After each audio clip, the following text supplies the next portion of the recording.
ಹಾಂ.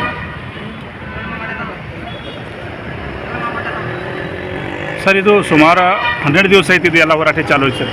ವೇದಿಕೆ ಮ್ಯಾಗ ಚಿಕ್ಕೋಡಿ ಜನಪ್ರತಿನಿಧಿ ಯಾರೂ ಬಂದಿಲ್ಲ ಸರ್, ಇದಕ್ಕೇನಂತಾರೆ? ನಮ್ಮ ಚಿಕ್ಕೋಡಿ ಭಾಗದ ನಿಪ್ಪಾಣಿ ಶಾಸಕರು, ರಾಯಬಾಗ್ ಶಾಸಕರು, ಆಮೇಲೆ ಕಾಗವಾಡದ ಶಾಸಕರು ಎಲ್ಲ 4 ಜನ ಶಾಸಕರು ಈಗಾಗಲೇ ವಿಧಾನಸಭೆಯೊಳಗೆ ಧ್ವನಿ ಎತ್ತಿದ್ದಾರೆ, ಗಟ್ಟಿ ಧ್ವನಿ ಎತ್ತಿದ್ದಾರೆ. ಏನಂದರೆ ಚಿಕ್ಕೋಡಿ ಜಿಲ್ಲೆ ಆಗಬೇಕು, ಬಹಳಷ್ಟು ವರ್ಷ ಹೋರಾಟ ಮಾಡ್ತಾಯಿದ್ದಾರೆ ಜಿಲ್ಲಾವಾಡ ಸಮಿತಿಯವರು. ಇದರಿಂದ ಅಥಣಿ ಭಾಗದ ಜನರಿಗೂ ಅನುಕೂಲ ಆಗ್ತದೆ. ಆಮೇಲೆ ಈ 4-5-8 ತಾಲೂಕು ಎಲ್ಲ ತಾಲೂಕು ಅನುಕೂಲ ಆಗ್ತದೆ ಈಗ ಧ್ವನಿ ಎತ್ತಿದ್ದಾರೆ.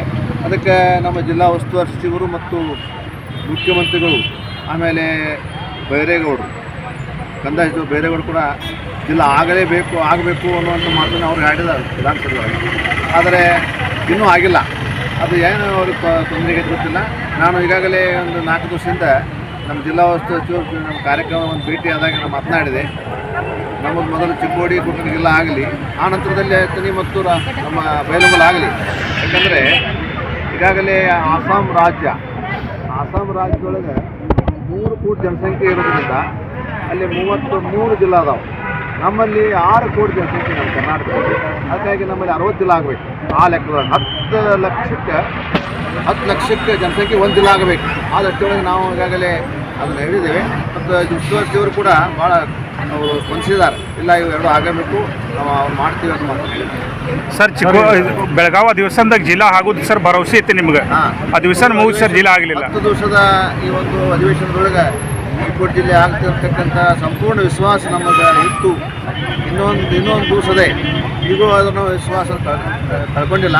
ಇವತ್ತು ಸಂಜೆ ಕೂಡ ನಮ್ಮೆರಡು ಚಿಕ್ಕೋಡಿ ಜಿಲ್ಲಾ ಮಾಡ್ತಿರ್ತಕ್ಕಂಥ ಸಂಪೂರ್ಣ ವಿಶ್ವಾಸ 100% ನಮಗೆ ಅದೇ ಅಂತಕ್ಕಂಥ ಮಾತನ್ನು ಹೇಳ್ತೀವಿ ಸರ್. ಇದು 30 ವರ್ಷದ ಹೋರಾಟ, 30 ವರ್ಷದ ಶೈಕ್ಷಣಿಕ ಜಿಲ್ಲಾ ಆಗಿ 30 ವರ್ಷದವರೆಗೂ ಇನ್ನೂರು ಜಿಲ್ಲಾ ಘೋಷಣೆ ಮಾಡಲಿಲ್ಲ. ಅದ್ರ ಬಗ್ಗೆ ಎಷ್ಟು ಹೋರಾಟಗಳಾಗಿದ್ದಾವೆ ಸರ್ ಇಲ್ಲಿ? ಹಿರಿಯರು 30 ವರ್ಷದಿಂದ JH ಪಟೇಲ್ ಅವರು ಚಿಕ್ಕೋಡಿ ಜಿಲ್ಲಾ ಮಾಡಬೇಕು ಅಂತ ತಿಳ್ಕೊಂಡು ಏನೋ ಘೋಷಣೆ ಮಾಡಿದ್ರು, ಆಗಿತ್ತು, ಚಿಕ್ಕೋಡಿ ಜಿಲ್ಲೆ ಆಗಿತ್ತು.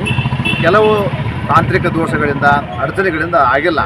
ಆದರೆ ಈಗ ಮತ್ತೆ ಏನೂ ತೊಂದರೆ ಇಲ್ಲ. ಈಗ ಆಗಿನ ಶಾಸಕರು ಬೇರೆ, ಈಗಿನ ಶಾಸಕರು ಬೇರೆ, ಆಗಿನ ಜಿಲ್ಲಾ ಉಸ್ತುವಾರಿ ಮಂತ್ರಿಗಳು ಬೇರೆ, ಈಗಿನ ಬೇರೆ. ಈಗಿನ ಜಿಲ್ಲಾ ಉಸ್ತುವಾರಿ ಮಂತ್ರಿಗಳು ಕೂಡ, ಆಮೇಲೆ ಈಗ ಮೊದಲ ಶಾಸಕರು ಕೂಡ ಇದಕ್ಕೆ ಸಂಪೂರ್ಣ ಒಪ್ಪಿಗೆ ಕೊಟ್ಟಿದ್ದಾರೆ. ಮಾಜಿ ಶಾಸಕರು ಕೂಡ, ಮಾಜಿ ಮಂತ್ರಿಗಳು ಕೂಡ ಈಗಾಗಲೇ ಜಿಲ್ಲಾ ಚಿಕ್ಕೋಡಿ ಆದ್ರೆ ಈ ಭಾಗಕ್ಕೆ ಅನುಕೂಲ ಆಗ್ತದೆ ಮಾತು ಹೇಳಿದ್ದಾರೆ. ಈಗ ಸದನ ಕೊನೆ ದಿನ ಇವತ್ತು, ಕೊನೆ ದಿನ, ಇನ್ನೊಂದು ದಿವಸ ಐತಿ. ಅಷ್ಟು ಒಳಗನೆ ಇವರು ಜಿಲ್ಲಾ ಘೋಷಣೆ ಮಾಡ್ತಾರೆ ಭರವಸೆ ನಿಮಗೆ? ಅಲ್ಲಿ ಶಾಸಕ ದುನಿತಿದ್ದು ನೋಡಿದರೆ, ಗಟ್ಟಿ ದುನಿತಿದ್ದು ನೋಡಿದರೆ ಇವತ್ತು ಚಿಕ್ಕೋಡಿ ಮತ್ತು ಜಿಲ್ಲಾ ಘೋಷಣೆ ಮಾಡ್ತಾರೆ ಮುಖ್ಯಮಂತ್ರಿಗಳು ಅಂತಕ್ಕಂಥ ವಿಶ್ವಾಸ 100% ನಮಗದೆ. ಆದರೆ ಮಾಡಬೇಕು. ಉತ್ತರ ಕರ್ನಾಟಕಕ್ಕೆ ಬಂದದ್ದು ಅದಕ್ಕಂದ್ರೆ ಪಿಕ್ನಿಕ್ಗೆ ಯಾರು ಬಂದಿಲ್ಲ. ಅವ್ರು ಇಲ್ಲಿ ಕೆಲಸ, ಇಲ್ಲಿ ಏನು ಸಮಸ್ಯೆಗಳದಾವು ಅನ್ನೋದನ್ನು ತಿಳ್ಕೊಂಡು ಮಾಡಲಿಕ್ಕೆ ಬಂದಿದ್ದಾರೆ.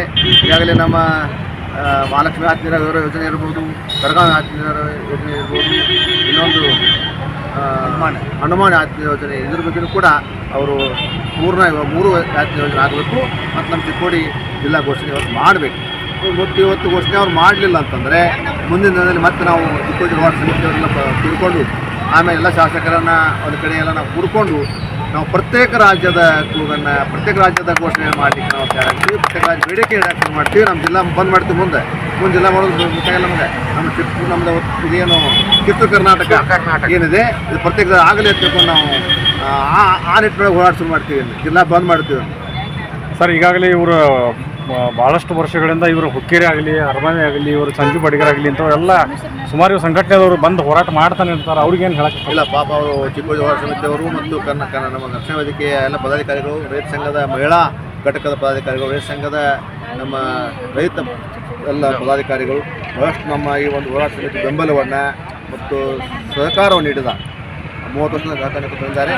ಆಮೇಲೆ ಇವರು ಕೂಡ ಮನೆ ಮಠ ಎಲ್ಲ ಬಿಟ್ಟು ಎಲ್ಲಿ ಆ ಒಂದು ಅಧಿವೇಶನ 10-12 ದಿನವರೆಗೆ ಇದೇ ಒಂದು ಸರ್ಕಲ್ದೊಳಗೆ ವರ್ಷದೊಳಗೆ ಅವರು ಪ್ರತಿಭಟನೆ ಉಪವಾಸ ಮಾಡ್ತಿದ್ದಾರೆ. ಈಗಾಗಲೇ ನಮ್ಮ ಜೊತೆಗೆ ಹಿಂದಿನ ಶ್ರೀಗಳು ಅವರು ಕೂಡ ಹೋರಾಟ ಮಾಡಿ ಲಿಂಗೈಕ್ಯರಾಗಿದ್ದಾರೆ. ಸಂಗಪ್ಪನವರು ಕೂಡ ಹೋರಾಟ ಮಾಡಿದ್ದಾರೆ. ಅವರು ಆತ್ಮಶಾಂತಿ ಸಿಗಬೇಕಾಗಿತ್ತು ಅಂದರೆ ಇವತ್ತು ಚಿಕ್ಕೋಡಿ ಇಲ್ಲ ಆಗಬೇಕು.